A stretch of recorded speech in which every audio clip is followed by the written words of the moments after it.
Dr. Emily Putt, joining us about injury. And it's so funny because and just going over what do we say and how do we say it and all this stuff. And literally, I sit there every week for an hour, you guys, with her. I mean, I know she's sick of me by now, but every week for an hour. And she just gives me more and more information and gives me more and more understanding about what we need to do for our working dogs and how we need to keep them safe. And one of the things I want to actually ask Dr. Emily to go over. I should have done that ahead of time, but you got more stuff to go over. Tell me, first of all, what do you do, Dr. Emily? So I'm Dr. Emily. I had kind of an interesting start of my vet career, started as large animal, mostly food production, got into Chinese-based acupuncture and Chinese herbals, went down the chiropractic route, and then my enthusiasm with chiropractic led me into going to rehab training, and figured out that was my passion. So now I'm 100% rehab only. I'd say 90% of it's canines. I still do about 10% equine and sometimes some pigs or whatever. But for the most part, all I do is canines. And I'd say of those, probably 80% or so are working dogs. So either competition dogs, canine fleece dogs, are actual working dogs. And then the other 20 or so % are your companion animals, your geriatric animals, your animals that have kind of long-term issues at going into older age. Okay, so you brought up something you just said, and obviously we know each other because of my competition dogs, but you recently adjusted somebody else, and it's not one of my working dogs. It was little Miss Maisie, right? So yes. We started a puppy. Well, like, why would we need to do work as a baby puppy? So really, rehab starts when they're puppies. I mean, if you think about it, even the birthing process, a puppy coming out of a birth canal or a C-section, it's a traumatic experience. And so those joins that even in utero, you've seen how even human children are all twisted about in utero. So those joints aren't necessarily placed correctly when they come out, or, following the birthing process, or even as puppies. I mean, they run into walls. They do dumb things because they are puppies and they're carefree, and they are pliable as heck, which is great. But the things that they do to their bodies are not so great. And so from a very, very young age, almost immediately, they're throwing their body out of whack, and the biomechanics within joints and how those joints, move in regards to one another and move regards to the body itself are changed and they're compromised, which prevents the animal from using its body accordingly.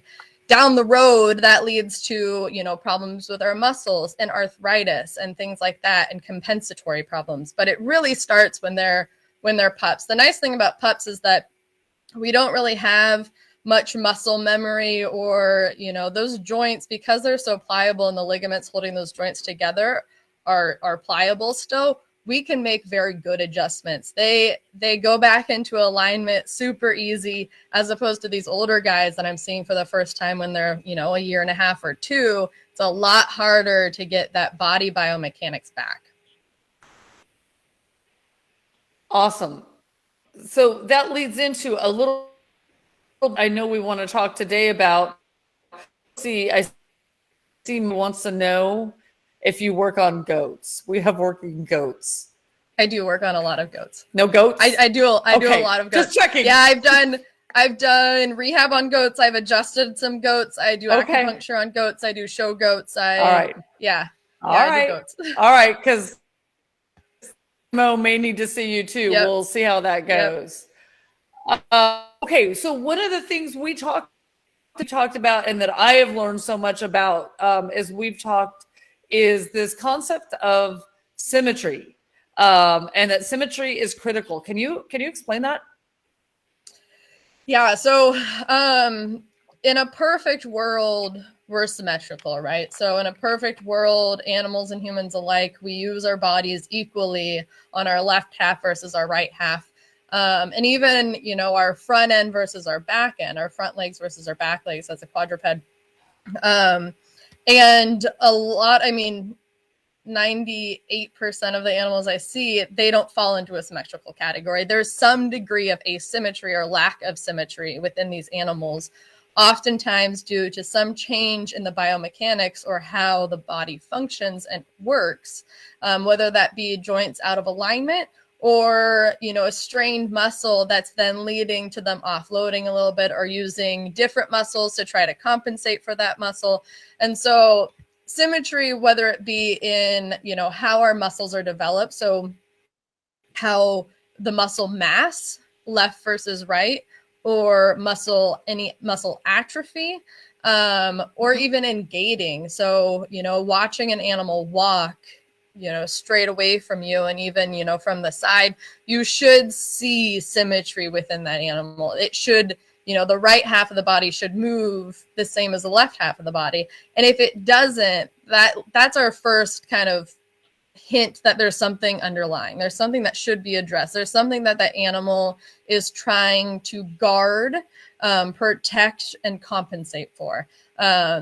In the beginning, that's not that big of a deal. You know, a little, you know, when I get out of bed, sometimes I don't walk symmetrical anyways, but sometimes I walk more asymmetrical getting out of bed until I kind of walk out of it. And sometimes it's not that big of a deal until it becomes a big deal. So if they continue to use their body in a non-symmetrical form, they're going to lead into these bigger issues that then we get the big injuries, you know, the injuries that pull them out, that make it very apparent there's something really wrong when there was something wrong months or maybe even years beforehand.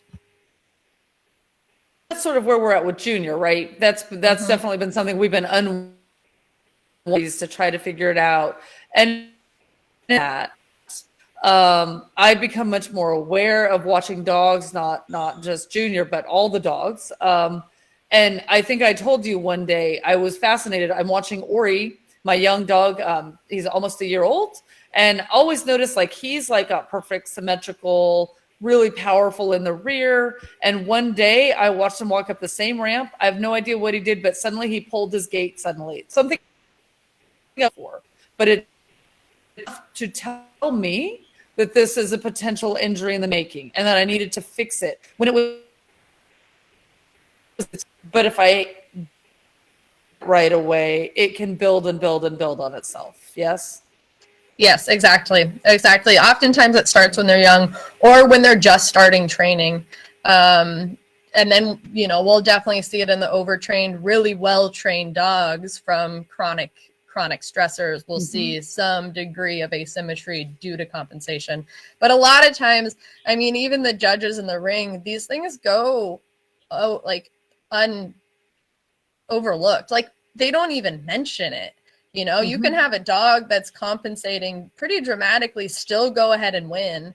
And I think that's fundamentally an issue because we should be addressing it at that stage. And it gives the owner and the trainer and the handler this kind of false sense of security that everything's fine. Otherwise, they wouldn't be performing as they are. But usually it's way ahead. Yeah. We see it way, way, way ahead of the fact that they're actually getting injured. Injury is way down the road from when the original issue started.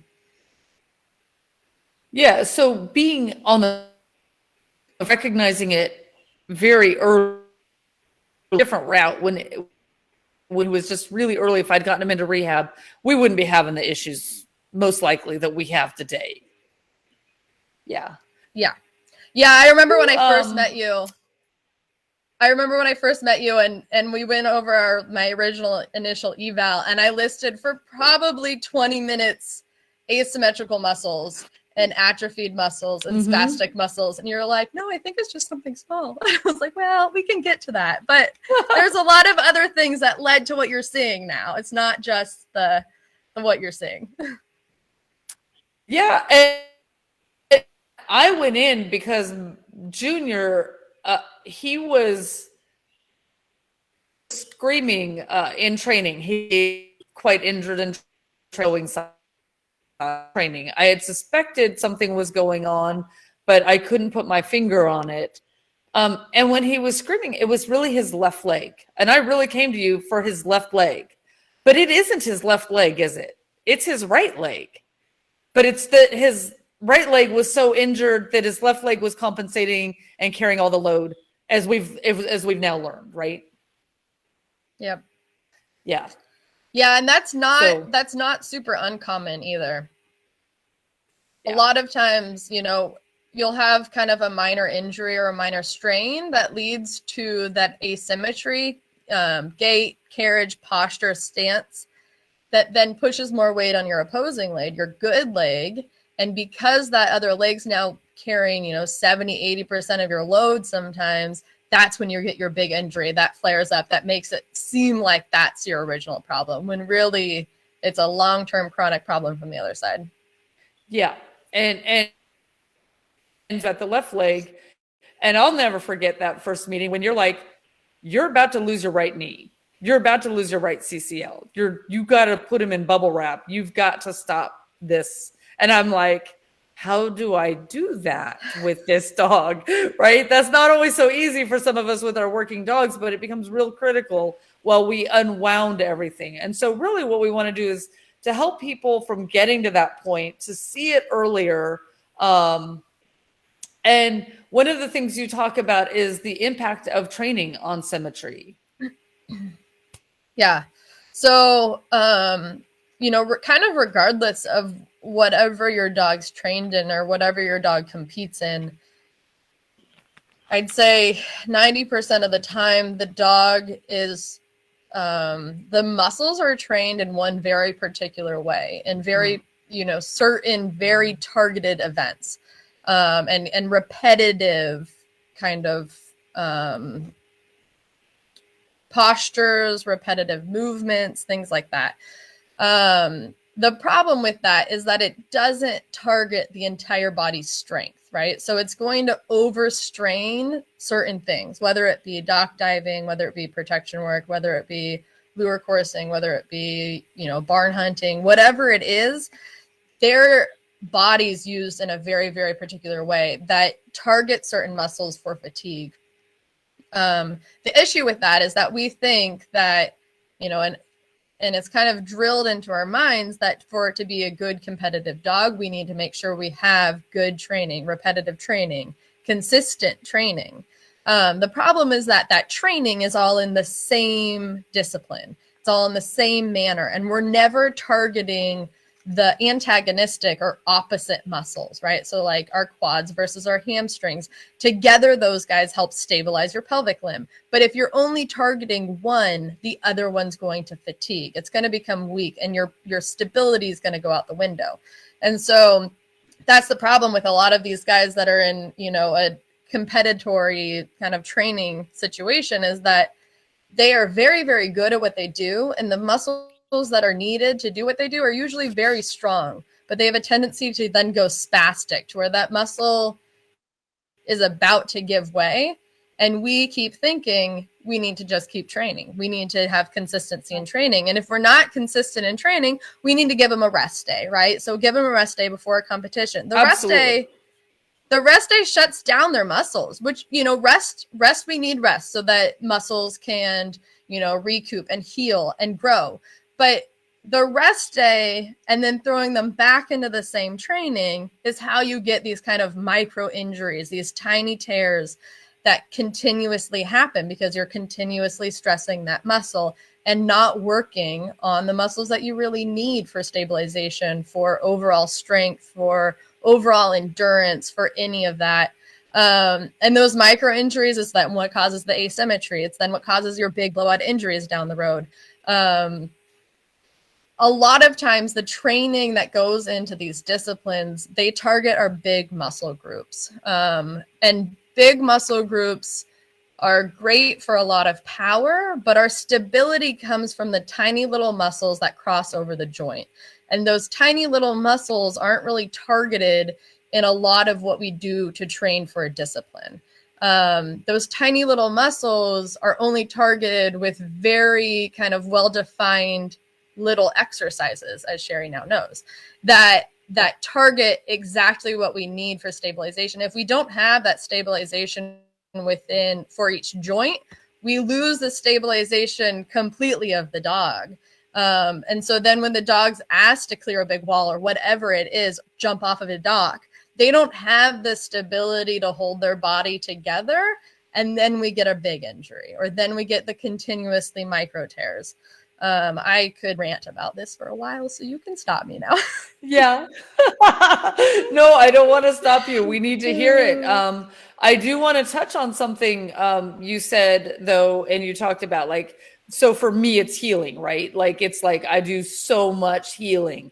And the way my dog so much for his toy, he's just putting always off that same leg. That's the leg that really was, until you told me. And that now, as we're rebuilding, it's amazing to me. We talk, I don't spend, I would say this week I have more homework, so I have a way bigger time investment. But when we were doing our initial rehab, we're doing really tiny, small amounts of time. I mean, his Fit Pause thing was like 5 minutes with 1 minute breaks. Like, it was like a minute on, a minute off, a minute on, a minute off for four times, 3 times. Really small doing. But it was incredible how much he couldn't do. The pickup sticks, when you had me working those pickup sticks, guys, Cavaletti's only kind of sideways and forwards and backwards. We're just picking our feet up and moving the feet over some pipe and stuff. And she tells me, "Oh, do that for 5 minutes." And I thought, "Oh, that's easy. That's super easy. What kind of rehab is this? Like, come on, we gotta work here. We're workers. We gotta build." And she tells me, like, if he missteps and he couldn't do 3 minutes. 3, and it took me 4 weeks to build up to about 7 minutes. So really targeted to different muscles were not being used. Yeah, absolutely. And the biggest thing, like with Junior, is that he was pulled out of all of his training, right? So yeah. And we were all worried. I know you were worried. He's going to lose muscle. We need to maintain strength. We need to maintain all of this. And even though he was pulled, like, I didn't even let him do long walks for many, many weeks. And he's still on short walks. Nothing. But the amount of strength and power that he has from tiny targeted exercises is exponential compared to where he started. Compared to where even he probably was at his at his highest competitive stage. Yes. Yeah. 100. Like, just we see in the movement that on rest. Sorry. I say rest in air quotes. I'm trying my best, but it's getting harder and harder because he moves his body, happy to just jump up onto the bed now versus he used to use this. Now he jumps up on the bed. So much more power and freedom from his rear that he never had before, as long as I could. So these little tiny things that we're doing, and it's not like there's a magic bullet, guys, of it's these things. You spent a lot of time looking at every individual muscle he had, whether it was atrophied. I'll never forget you being like, atrophy that. And I'm like, atrophied? What are you talking about? We work. What are you talking about, atrophied? And so you had to design a specific for him, and then our friend Terry, and you needed something different for him because had different injuries. So there is no fits all our dogs where they need to be. Yeah.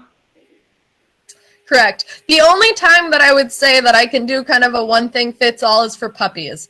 Because a lot of these small targeted exercises, this rehab, this physical therapy, the strength training really needs to start when they're puppies. And those guys, because they don't come with baggage, as long as I can see them every once in a while, make sure they're adjusted, make sure their body's functioning normally, I can almost across the board give out relatively the same puppy plan, puppy home exercise program, and be safe with it, because they don't have problems yet. They're young and naive. So I know this isn't really so much on our list, but I just want to toss it out there. Maybe we can do another Facebook Live on this at a different time. You're my older girl, Kenna, yeah? Because I want her to age without some of the problems that I've seen in dogs in age. And we have yet a different set of exercise to target her and how she can, based on how her body is wearing, and what we can do for her. So it really is super individualized based on what the strengths and weaknesses are of the dogs. And we really need that full eval from you to help give us that guidance of where to go. Yeah. I mean, like, even though Junior was kind of screwed up when I first saw him, if I were to try to put Kenna on even like his first week program, guaranteed she won't be able to walk for like a month. And that's not, so that's where the tricky part is that without me really having hands on a dog, it's hard for me to just, I can recommend kind of basic stretches and basic warm-up things, because those are relatively safe. But other than that, I'm not doing the dog any justice by just kind of doing a one thing fits all for when it comes to rehab exercises. Okay. So can you tell us a little bit about, you've talked a little bit about the injuries.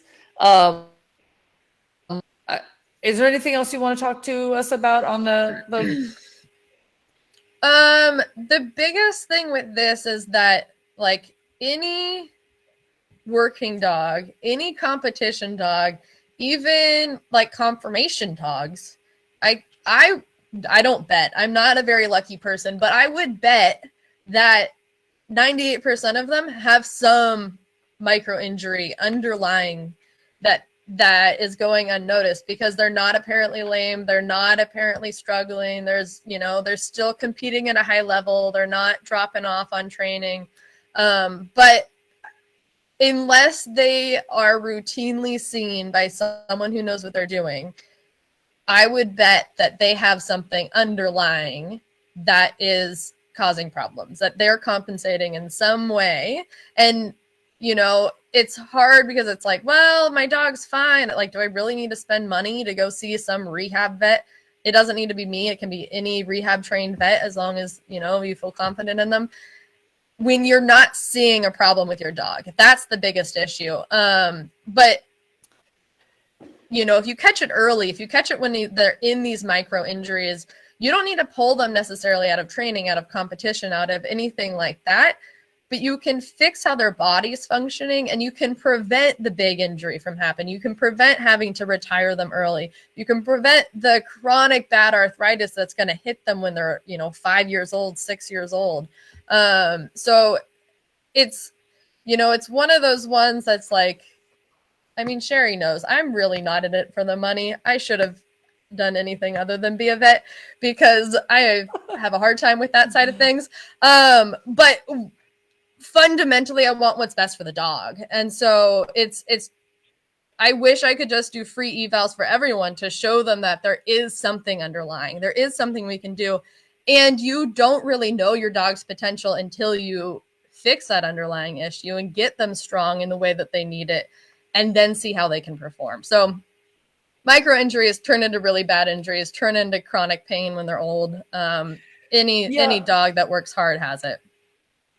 Yeah, and I want to hit on that. This is a good time to hit on that, because I'll tell you one thing I've learned. And Junior, we're gonna have our battles. We're gonna fix them up, and you're gonna. I know you've already said you're doing us, right? No doubt, for sure, to keep him healthy. Even once he is better, right? We're still going to be working together. We're still going to be on a program to make sure that he stays whether it's dock diving, whether it's or any other sport, those happen to be two that I'm in, or any other sport, in both of those sports, particularly IPO, I see us accept in the sport that our dogs are old and at 7 they have to retire, and they're hard on their bodies and they're reckless, and I've accepted that to a large degree also.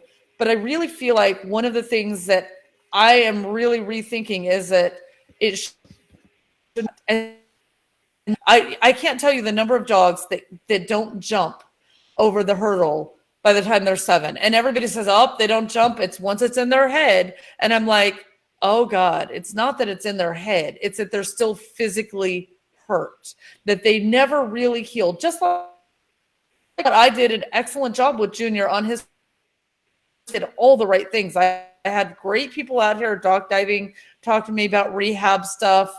And tell me that, when a vet tells you 2 weeks, it's really 12. I gave him months off. I spent months, but I spent a year in a crate, stopping him from movement. And that, you've told me, like, that is like bad, right? That is just bad, that we do not want crate rests. And so we'll talk more about what to do with those injuries.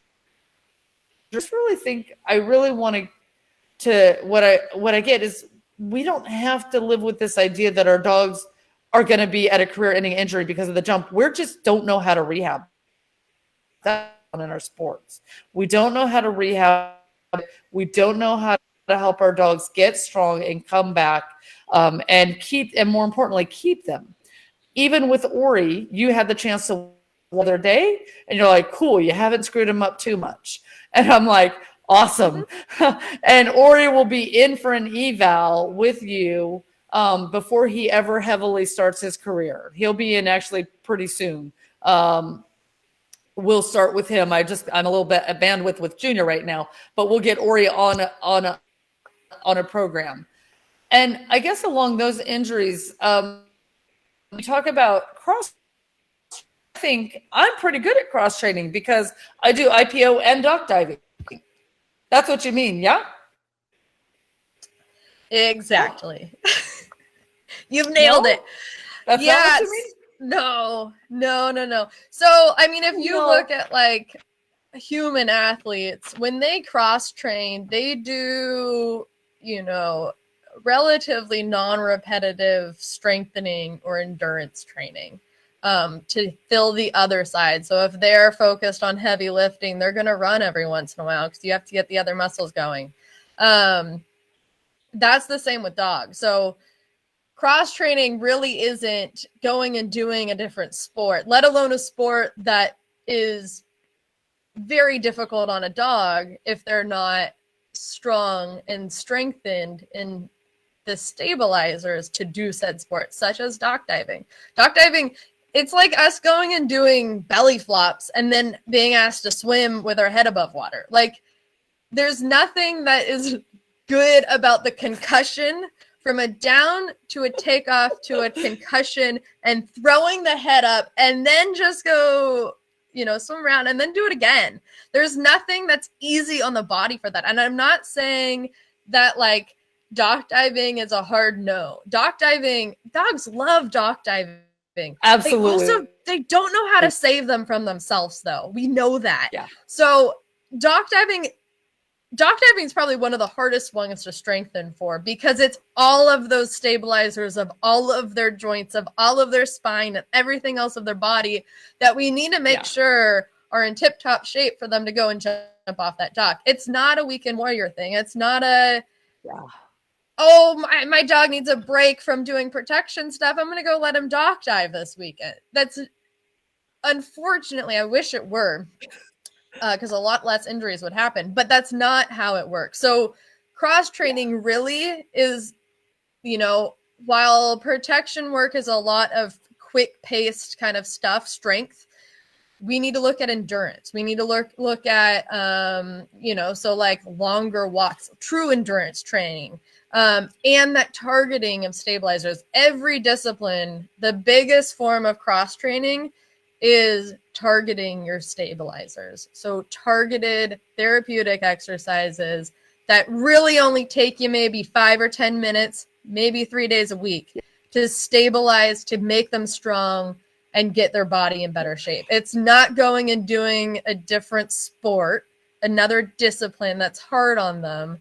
That is not cross training. That's what a lot of people think is cross training. In off season, we do this to keep them in shape, but that's not how it works.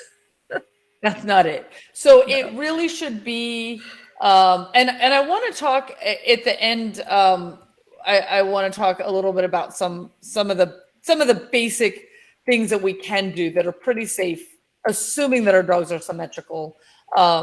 But I know we want to, but I think it is important to really understand. So what is a good thing for those of us that do IPO? What might be a cross training? We need to have a fit pause essentially program. It doesn't have to be fit pause, but that's what I'm certainly working with. I'm working with hay bales, right? You have me on bales and you're like, I don't know if you have these. And I'm like, I have barn hunts. So Junior's out there doing his homework on the hay bales yesterday. And I'll tell you, that is a little bit of the move that we did on the fit pause. And he struggled. I could see him struggle. And it was 30 seconds. In fact, I only did 2. I don't want to rip. I don't want to get yelled at on Monday. Nope. So is it this type of calisthenic targeted program that you mean when you say cross training? Yeah, for the most part. Endurance to get the different muscle groups. So the longer walks are always good on these animals. As long as you work up to it, right? So don't go from, not going on any hikes to going on a 12-mile hike. Not a good idea. But like slowly increasing your long-term, like your long range walks are always good. Introducing hills, things like that. But whenever you introduce any exercise, even if for you it's like, no, you're just walking over some sticks on the ground. You jump over a bunch of stuff. You walk over things. You walk on bricks. You're fine. Even if it's something that you think should be really easy for them, err on the side of caution and only do it for like minute tops the first time, regardless of what it is. Unless it's, a walk, go on like a quarter mile, see how they do. Give them a few days. Don't judge it immediately off the next day. But you want to start slow with any of these things because you're targeting the muscles that they're not used to targeting. You're targeting weak muscles. And that takes time to build. So you don't want to get those super fatigued. You don't want to do them, really, really for like a long period of time. You want to kind of decrease your duration, increase your reps in general with those strengthenings. With the long walks, that's obviously different. You want to slowly increase your endurance, increase how long you're doing it. But with all of them, the biggest thing is you got to take it slow. If you don't, you're going to injure. Yeah, and I'll own up to that. Right? Remember one of our first sessions? I kind of thought I'll never forget you giving me the in my head. I'm like, well, this is easy. Like, what's this going to do for us? Like, I really did think that, guys. We work so hard with our dog. She's telling me to do like 30 seconds 3 times, and I'm like, what? Okay, I'll go do my homework. I'm on it. And I was working on, and it takes a minute because Junior has so much training. Just him learning my communication of what I wanted for this versus obedience. But I went and I did the cookie stretch. And I thought, this is easy. And I finally got to where I was doing approximate counting in my head in 1 minute. And then I got my phone going, but I had to step to the side. And I ended up going like 2 minutes or 2.5 minutes. And I mean, it looked really good. And I was like, hey, this is cool. And I realized after like 3 reps, my dog was shaking. Every muscle he had, every muscle. And I'm like, uh-oh, this might not have been good. Everything in his core was, I had just come off of a 10-mile run. That's what he looked like he had just done. And it was literally like, oh, please don't do that again. What am I going to do with you? So it's so important to stay short and do multiples. And I've got it. I'm on that now. But the most fit of our dogs needs that short multiples when we're introducing stuff. And you really drilled into me, do more reps. Make sure you give a break in between before we do duration.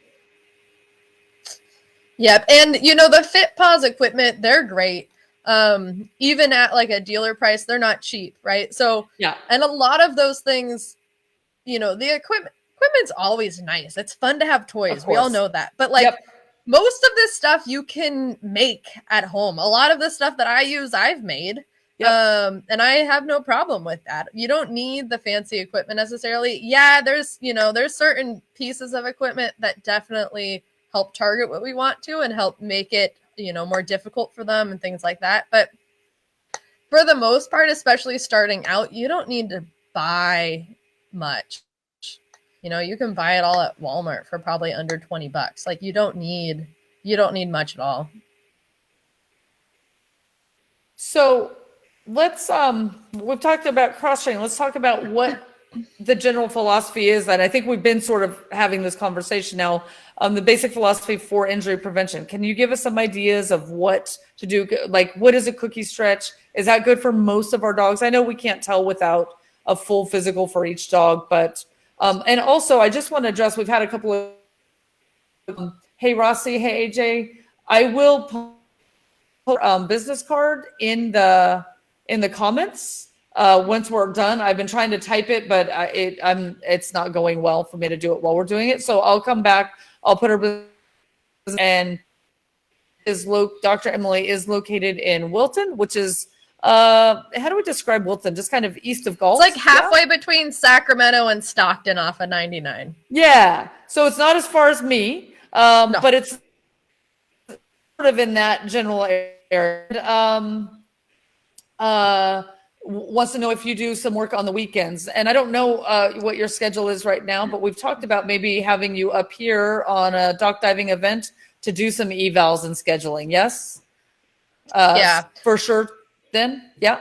Yep. So that's kind of, part of doing rehab is hoping to get some work-life balance, yes. Which also means, trying to schedule time for me to enjoy the world. That means I try not to work, late evenings and weekends. I understand, I have a fair number of clients that travel very far distances for me, and I understand that most people work still. So I'm happy to try to accommodate however possible and, make exceptions if need be. The kind of more of the clinic situation that we were talking about, that would probably be on a weekend. And we'd kind of, we're thinking of having a certain number of slots for full evals, certain number of slots for, adjustment only. Obviously, that's, very limited of what I can do and guarantee if I don't do a full eval. But that's kind of where our weekends would come into play. Yeah, absolutely. So we have, we'll get some more info on that. And away, we have to travel a lot in our sport. And I just want to comment on, before we finish up on talking about the basic philosophy for injury prevention, I want to comment as a user of your full eval, like it's really full, you guys. I think it runs $295. And people go, oh, that's a lot for an exam. But guys, we're not talking about going into the vet for a $60 exam fee and we see our vet for 5 minutes. Literally spend, I spent an hour and a half watching my dog chronicle every muscle of my dog, every spinal piece of my dog, getting a really complete picture of my dog. And yes, AJ, she does work on dogs that might growl. It absolutely, with the working dogs out, obviously we expect us all as working dog handlers to be safe and keep her safe, of course, but absolutely she does. And, we muzzle. Junior loves to go. Junior loves to go because he gets his peanut butter Kong. and that keeps him fairly. And he does. Junior tends to like sort of when she gets into painful spots, but for some of our dogs, they are going to be a little bit vocal, and that has not scared. So can you, me, it was super worth it to have just a really good, complete understanding of my dog. And we spent an hour and a half, 2 hours sometimes, just getting all of this. Well worth it. You give us some basic philosophy. Yeah, so I would say that on the topic of growling dogs, I do try, I have to trust the handler, and I hope that if a handler doesn't feel comfortable, if its dog gets aggressive or growls or tries to turn on me with a muzzle on, that they'll tell me that so I can expect it, because I do need to keep my hands. That being said, a lot of times with the dogs that are kind of weary or have a tendency to growl or become aggressive, like Nino was that case, I start very, very slow with them. So a lot of my evaluation, I tried to do as much hands-on as possible, but I also need to gain their trust. So while I wasn't able to do the full, I spent 2 hours with Nino the first time, but I wasn't able to do the full muscle by muscle, joint by joint like I was able to do with Junior. Now, I've been seeing Nino for I don't know, a few months now. And he trusts me now. So I can go over his entire body every once in a while, even in really painful muscles or painful adjustments, or uncomfortable adjustments, I should say. I know that he's going to have an issue because they're uncomfortable, but now all he does is look back at me. He doesn't have angry eyes. He doesn't try to snap. And I'm able to do a ton with him. So the people who have those dogs that are kind of borderline in that regard just need to realize that it takes some patience, because if I were to try to go full bore and do the full initial eval and go muscle by muscle and joint by joint and adjust all the things he's guarded and try to release all the muscles he's guarding, I will never touch that dog again. He won't let me. So a lot of what it was is trying to figure out where his issue was, which we were able to do. And then Terry had more, the owner had more homework to do at home, to do what I was not able to do hands-on. So more targeted exercises, different kinds of stretching, different icing, different things like that, to try to do what I would have liked to do hands-on. And we're still getting great results, and now I'm able to do everything with them. So that's my one little caveat. And the growling dogs. No, thank you for that. It reminded me to just, one of the things that had really impressed me early on is Terry and I would how you just adjusted to the different dogs, the different temperament, the different style, the different place in where they were at injury wise. And you weren't like, we can't do much. You had a very different, and you and I even talked about it, because I'm like, hey, Terry gets to do some obedience stuff. Can't I do some? No, because your knee is going to go. And so you were very thoughtful about, that was one of the things that really impressed me, is how thoughtful you were about the dog you had in front of you and what you needed to do to get him where you needed to go, and design it slightly differently for each of them. So I've appreciated, as I've watched you work with several dogs now. Can you tell us some basic things that we can do? And I would ask, I know you hate this, but I first hate dock diving. I made you promise you don't hate dock diving. I do not hate diving. Nope. Okay. It makes me cringe. I will say it makes me cringe every time someone says that their dog dock dives. But I don't hate dock diving. They love it. They love it. I can't hate it. Yeah. They love it. And the funny thing is, I always think of it as a safe sport, right? Like we're jumping into a pool of water. This is not so bad. And you're like, oh my God, no, it's really hard. So can you speak to our, tell them what they can do to keep their dogs safe? Like, if we're going to do, what can we do just in general as a community to help our dogs have less injury in dock diving? It kind of goes for I'd say most disciplines, actually. Your biggest things that I see lack, especially in dock diving, but also in majority of other disciplines, is a proper warm-up and cool down. A lot of these dogs come from the car, they back up to the dock, the dogs come out, they either lay down or they just go and jump, and there's no warm-up. Those muscles are cold as heck. They've been in the car, they haven't been working, they aren't moving. And that's like your number one thing for a perfect recipe for injury, regardless of if it's dock diving or lure coursing or anything. It doesn't matter what it is. You need to warm up. You also need to cool down. So I'd say those are like number one easiest thing you can start doing, regardless of discipline, is a proper warm up and cool down. Proper warm up and cool down. It depends on the discipline that you're doing. In general, I would say your warm up should start out with a brisk walk, at least 5 minutes. You want that dog actually panting by the time you're done with that walk, because you want those muscles activated appropriately. After that, you should do some stretching. So, you'd have to think about what movements and what muscles they're going to strain in whatever discipline or thing that they're going to be doing.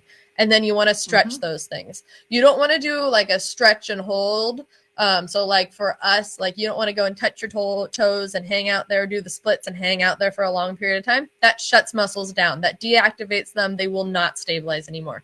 So you want to do active stretching, which would be like, pause up on a bumper or whatever for a few seconds and do some cookie stretches in there. Have them go down, have them do like a bow underneath a chair, have them come back up. So they're actively doing it. You're not forcing, you're not actively stretching their muscles and holding. That's how we shut down muscles. You don't want them to hold these stretches for a long period of time. Most dogs won't. They kind of know better in that regard. They'll kind of bail after a few seconds, and that's fine. You want to do those stretches, a handful of times, but you need to target it to whatever muscles that they're going to be straining. And we could talk about that for probably hours going through the disciplines. And then you want to do kind of controlled, shorter bursts of the movements that they're going to be doing in their sport. So we will talk about cookie stretch in a second. For dock diving, even like a small jump. So like, if you're going to have them lay down before they go into like, a short retrieve from a down. You don't want them going a long ways. You don't want them going real quick because you're going to injure because they're not fully warmed up yet. You want to do like a few foot retrieve or a few foot jump, small things, right? When it comes to dock diving and most other sports, but especially dock diving, you want core strength. You want to really make sure that core can hold that lumbar spine. Because if you think about it, that lumbar spine, the lower spine where there's no ribs, there's not much except for tiny muscles and some big muscles there that try to stabilize it, right? And we don't target those enough. Right. It's really our core musculature that's going to stabilize that spine. And we don't target our core ever. So like in humans, if my low back flares, I know it's because my core is weak. It's the same with dogs, right? So especially in dock diving, because they take that percussion into their low spine, core strengthening is going to be huge on them. And then those tiny little isometric movements. So that's where your cookie stretches comes into play. Cookie stretches, depending on, the level of advancement, the basic level of a cookie stretch is you want your dog on flat ground, good, stable surface. You don't want them in anything slick. You don't want their paws moving much, right? So good carpet, a yoga mat, grass, whatever, not linoleum, not tile, nothing like that. You want them at a relatively square stance. So their, front legs kind of lined up underneath their shoulder blade, their back legs kind of, equally distanced apart, tucked underneath their hips. You don't want them all kind of willy-nilly on any of their four legs. From there, you take a cookie and you slowly, or a toy or whatever they're going to bribe with or lure with, and you slowly stretch their head back towards their side. Depending on what we're targeting, depends on how far you're going to stretch it. So usually I kind of start really easy with these guys and just go kind of slowly to the side, mostly targeting kind of their neck and then their thoracic spine. The problem with reaching all the way back to that, their hip is they start to pivot their legs. I don't want them to pivot their legs. I want them to keep all 4 legs planted in the same position. I don't want them tucking and bending. I want them to use their core. When they tuck and bend and twist, they're getting out of engaging their core. They're using their body and their spine to do what you want them to do, not their core. So cookie stretches usually side to side and then up into extension. So bring a treat above their head so then they can look back and engage their nice. That's a good demonstration. Yeah. So that they can engage their kind of back end and then bring the cookie stretch down between their front legs. Also helps to kind of stretch out their spine. So we're increasing mobility within the spine and also kind of targeting our core for very, very generic strengthening. Granted, that's kind of level 1 of cookie stretches and of, starting core strengthening. And that's pretty safe for most dogs. Again, you don't want to do this for very long. You want to take maybe 30 seconds, give them a minute break. You can maybe do that twice to begin with. See how they do over the next few days. If you notice that they're kind of grunting more, getting up, grunting more, laying down, or if you see any muscle trembling or any kind of shifting, or if they start bailing out on engaging their core and start tweaking their body more, it means they're getting tired. You're past the point that you should have stopped, so you need to stop immediately. That kind of changes once we kind of get a baseline strength level and we need to push how strong they are. Then we can play a little bit more with that fatigue level, but that's kind of a slippery slope if you don't have proper guidance on it. Yeah, that's that part where we need to know how that individual dog is before we start pushing on that, making sure that we're not asymmetrical, that type of thing. But the cookie stretch is definitely something we've been doing. Done it various ways. We've done it on cookie stretch. We've done it on the rear feet on the. Now we've got the square thing that we do, and not that it's quite the cookie stretch, but the hay bale thing kind of has a moment of feel to that, which is actually really hard for him. It's difficulty in that, and really displays how unaware he is of his rear feet, which it's funny because he's so coordinated. And when he doesn't think about it, he's really fast with his feet. But when he has to think about it and move slow, he can't do it. Yeah. That's just something we're having personal issues with that. Yeah. And that's common in most dogs. That's called what we call proprioception. And that's a lot of what the strengthening is teaching proprioception, or having them figure out where their legs are. So, because if they don't know where their legs are, they don't know how to place them appropriately. The second you get into unstable or weird surfaces, you get injury. And that goes back to the puppies. The biggest thing with puppies is we target proprioception. We target different exercises that make them learn where their feet are, make them learn how, minor movements within their legs affects their body, affects, et cetera, and so that they don't injure themselves going forward. It's huge. Yeah. Yeah, it is really big. And for me, much easier to teach for puppies. Yes. Much easier to teach for the puppies than the older dogs. Junior, I got when he was a little older, and I've taught him a lot of things, but that's one he still struggles with. But hopefully Maisie will have that going before long. So David is asking, go ahead. If a puppy doesn't have proper proprioception, if they don't know where their legs are, that's how we get that chronic injury arthritis, because they do those subtle little tweaks because they don't know where their legs are as they're maturing. Then we end up with elbow arthritis. Then we end up with lumbosacral instability or osteoarthritis. Then we end up, the whole host of issues because they don't know fundamentally where their feet are, and they made, bad missteps chronically. Yeah. So that core strengthening is just something that is super, super important. And the cookie stretch is a big, big piece of that for you. Cookie stretch different ways, because we keep modifying kind of how we do it. And I promise I won't do 2 minutes again until you tell me, because I knocked my dog out with that, like in the first week. I was like, hey, this looks easy. David wants to know, and you guys, if you have questions, feel free to put them down there. We'll be happy to answer your questions. He wants to know, how does hot weather affect the sport of dock diving, in particular that his dog doesn't tend to want to drink water when he's competing? That's not ideal.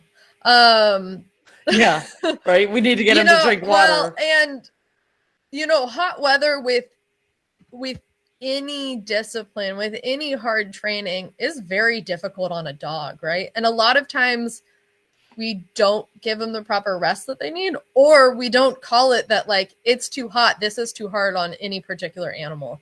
Including us.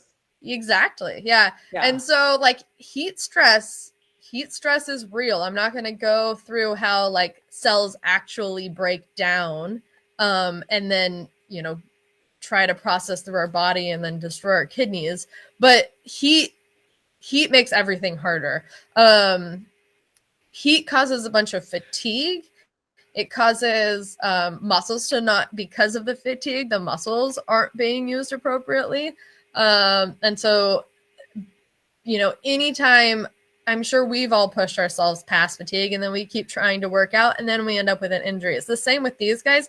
Heat just brings their tolerance way, way down, right? So they have a much more narrow window at that point before they're going to injure themselves, whether it be internally or musculoskeletal issues. But they're jumping into a cool pool of water, so that's got to make it Yeah. okay. Yeah, no, it's real hard on their system. There are certain, for the dogs that don't like to drink water, or the dogs that still, like the canine police dogs or working dogs that don't really have a choice. There's definitely some supplements that we can give them, or some additives we can give them to try to help replenish their system, to do our best to prevent the downside effects of them working in too hot of weather. But in general, if your dog, like in that cool down, so cool down after your discipline, you should redo your stretches, redo your short, throws or whatever stretches, and then do a cool down walk until they stop panting. Usually it should take 5 to 10 minutes. If they're still panting, they're having a hard time cooling down. There's various things we can do to try to get their body to cool. We would be on here forever if we went over that. But just pay attention to your dog. Okay, so good point, and maybe we'll talk about that because we've talked about doing some more kind of doing a regular thing so that we can help people understand what to do and how to care. Maybe we'll do one on heat. I know just what he's talking about with Baxter. You've seen Baxter, but you haven't worked on Baxter yet, but that will come, I'm sure, one of these days. I used a supplement because I found with him he had real significant heat stress that, to me, it wasn't even hot yet. It was like Memorial Day week before. I hadn't realized is in the same heat in September and it's not a problem for him, but in April or May it's a problem because his body hasn't adjusted, right? Is that estimates that's a problem? Yeah. Weather changes are really hard. It's more obvious, I would say, in large animals. Any of these big weather changes, we all just say prayers to the gods that our phones stay quiet because everything tries to die. Small animals are a little more resilient than that, and they're more, kind of coddled. They're inside, they're not outside. But weather changes on the body system, I know humans feel it too. Those weather changes are really, really difficult for us to adapt to immediately. And so, any kind of changes between seasons are hard, or the crazy weather that we've been having for the last few months are very difficult on animals. And so kind of during that time, just be kind to your animal. Don't push them. Don't push your hard training days during those times. And just realize that their body has to adapt. Okay, so and you saw, and you were addressing also the comment on the cold weather, how that impacts. Cold weather's a little different because cold weather, it's going to take us longer to warm up. Our body's going to take longer for our metabolism to kind of upregulate and get our muscles going and get our body functions going, which means a more dramatic warm-up period before you partake in an activity. The cold weather and dock diving is kind of hard because it sometimes is hard to get that cold out of their system once they're wet. From the Chinese perspective, coldness is kind of in line with arthritis feels. And so we don't really want to put in more cold into our animal if we can't take it out. So, if you were to go dock diving in cold weather, I definitely wouldn't do it in freezing weather. And thank goodness we're in California. But doing whatever you can to warm up your animal afterwards, making sure you still kind of do your cool down walks, but maybe put a blanket on them, things like that, and make sure that you get them kind of warmed pretty quick. Same with wind. So wind kind of makes the cold settle almost further into the body. From the Chinese perspective, wind, well, as my Chinese instructor said, wind is like the people dancing naked on the rooftops. That's wind. They're like crazy, and it brings all the yayas into your system, and sometimes you don't really know what to do about it. It does. Yeah. And so like most animals act crazy with wind, and humans do too. They do. Our systems, our souls don't like it. And seizures is also wind. So, wind on a warmer day, as long as it's not like crazy windy, isn't the end of the world. Wind on a cool day, unless it's been consistent for a while, then their body's had some time to adapt. But if it hasn't been consistent, I personally wouldn't really mess with that if you don't have to. Or at least I wouldn't push them. I would kind of give them the benefit of the doubt those days. Granted, a lot of things with these trainings and competitions, you can't really choose. But if you can choose, then I would probably choose to try to take it easy on them in those transition periods. Yeah, so that's actually a good point. Maybe we did something really right here is, when we set our dock diving schedule, a lot of people are like, why don't you have an event in March? And I'm like, no, I'm too cold. It's too cold. Why would we dock dive in March? What are you saying? Being said, it's hot in July. I mean, we can't get away from the weather extremes. But we set our first event, and I know people are so ready to dock dive, and I'm like, nope, my first class is May 14th, because usually I'll start May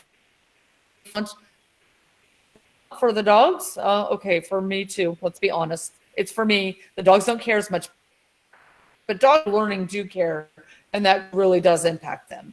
But dogs, like my dogs that jump, they don't care about. I mean, we've just gone over the video, Junior's first swim this week, so he could about the pool temperature. So we try to keep the event towards the warmer season for sure, and I think people just in their training are going to have to be smart. If it's too windy, too cold, don't come. If it's hot, too hot, and it's not an event, and take that day off from training. Maybe if you, I know people go down and train because they dog cool and on the backyard or so that as long as they're really thoughtful about how they warm up, cool down, could be okay. I want to touch on the heat again really quick because I get this question every year. One thing I found with Baxter is that electrolyte replacement was critical for him. Now, I have to say, I tried it with another dog, and I think it didn't matter for that dog at all. But for Baxter, it really makes a difference. So much like what you're talking with the PT, every dog handles the heat. Maybe it's going to be a little bit different. One dog, but not for another dog. So all different things with your dogs. Do you have anything in particular you recommend for those, what I understand to be more of a glycogen replacement, but that may not even be right because that's not something you and I, or do we want to put all that off to a heat talk? We might want to put that off to like either a heat talk or a supplement talk, because then we can talk about carb supplementation and it is a glycogen supplement though. You are right. Yeah. And I think that a lot of, that, like I kind of hinted to it earlier. Yeah. I think a lot of dogs benefit from it, especially in the heat. Even the dogs that drink enough water, if you're going to go and compete in it, then I think it's definitely something you should have in your toolbox. But For us to go over how that works and all that, it might be better on either a heat talk or a supplement talk. Okay. We'll put that up. I do have one last question for you, and then we'll talk. We had a bunch of videos lined up so that we could start looking at gaits and helping people see, but we haven't gotten there. So I assume we want to save that for another night, and we'll look at some gait analysis. Seeing you guys, it's super important. It's super interesting, and I will tell you, just based on what she's taught me already, when I was on the dock, I think I told you guys this story last week. I was on the dock with a client, and Claudia, we'll get to those recommendations. But I was on the dock with a client, struggles, and I got real nervous, mostly because of all the things I've been through with Junior, and I talk to you every week, and but I thought I was being over. Like you see the problems everywhere with it, and I'm trying not to be overseeing things here. But I finally looked at the gate and I recorded it for you, and I was like, oh, I think this is wrong. And so being able, and I sent it to you, and you were like, oh, that's, and I think we've that person has gone getting treatment and doing all the things.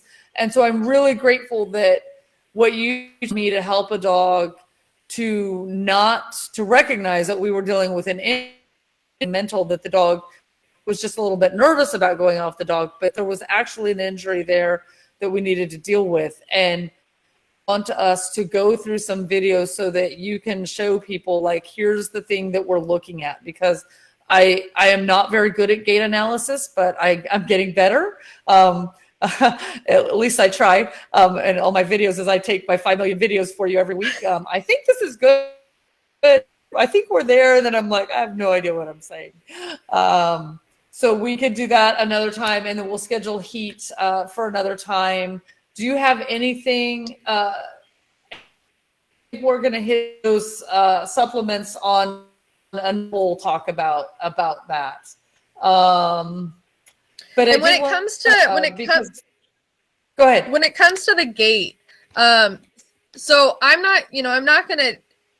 It's impossible for me to train you all to recognize and diagnose an abnormal gait pattern, but we're gonna go through kind of what we're looking for within a gait, something that you can apply it to any dog you see, or cat, or whatever animal you see, and kind of just break down in both, regular time and slow-mo things to look for. And I encourage you all to take videos of your animals, slow-mo, regular. I can do regular, and then I kind of like track it slowly.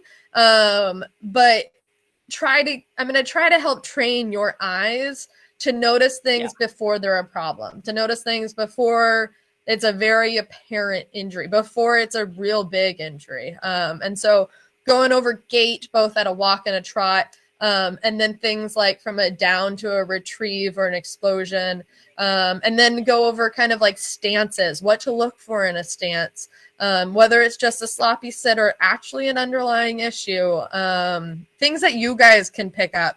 And I can't tell you everything that they all mean, because we would be here for years, but I can teach you what to look for and when you need to seek help, or what it might, attribute to. Yeah. And that's it, right? Like, because I couldn't tell you what was wrong with the dog. I could just see certain things in the gait that I'm like, oh, that kind of looks like Junior off to me. And I can't articulate it, but I know enough to say, hey, let's go there. And I'm starting to see that in Junior. Can you just hit one last question here really quick? AJ wanted to know, because we have some difficulties in our terrain. We have coastal areas, and we all travel, right? So you go maybe from the coastal area, you drive over to the Central Valley. It's cool. It's hot. Is there anything we need to do specifically to help our dogs, either in warm up, cool down, supplement, or is that something we want to deal with when we deal with the heat stuff? I say we can go more into it when we deal with heat. I would say in general, some things that you should consider are trying to do some training or even your endurance stuff in heat. So making it kind of a regular trip into the valley to get that exposure so that it's not only on, big training days or big competition days that you're seeing that heat. And it's the body's more adapted to it, even though they're not waking up to it every day. They're relatively used to it, and it's also going to mean you need to pay attention to a longer warm up, a longer cool down, and maybe change up how that warm up and cool down look to adapt to the dog, to give them enough breaks to adapt to the heat. Supplementation is definitely going to come into play. Things like that. If you have a big competition in the valley, I would probably recommend, and it's, I'm from Santa Cruz, so I get it. I die out here in the summertime still, and I live here. So I would probably recommend, if it's possible, to get out to the valley a few days before your big competition. Let that dog adapt, take it on some short walks. You want to do shorter exercises as he's trying to adapt if you have some big competition coming up or something like that. But we can definitely go into that a little bit more in the heat when we talk about heat. Awesome. Dr. Emily, thank you tonight. I do want to wrap up. We've kind of sidetracked a little. That happens on our Facebook Live sometimes. We will schedule for gait analysis, and we'll also schedule another time for the heat, with these heat issues and temperature issues, because both of those are very big topics. For those of you that watch this later, if you have other things and other questions and things you want to hear from Dr. Emily about, drop a comment. As always, send me a message, let me know. Talk about it and try to put it on the schedule. So I will look forward to doing probably is our next thing, and we'll get people. We'll put Dr. Emily's. I got a picture of your business card. I'll stick it in so people know how correctly. Perfect. Thank you very much. It's been fun. Right. All right, you guys. I am gonna, guys, if you guys have anything specifically to hear either from Dr. Me next week, I'll be here live. We'll have Dr. Emily on, not next week, but we'll look at our schedule and see what we can do. Okay.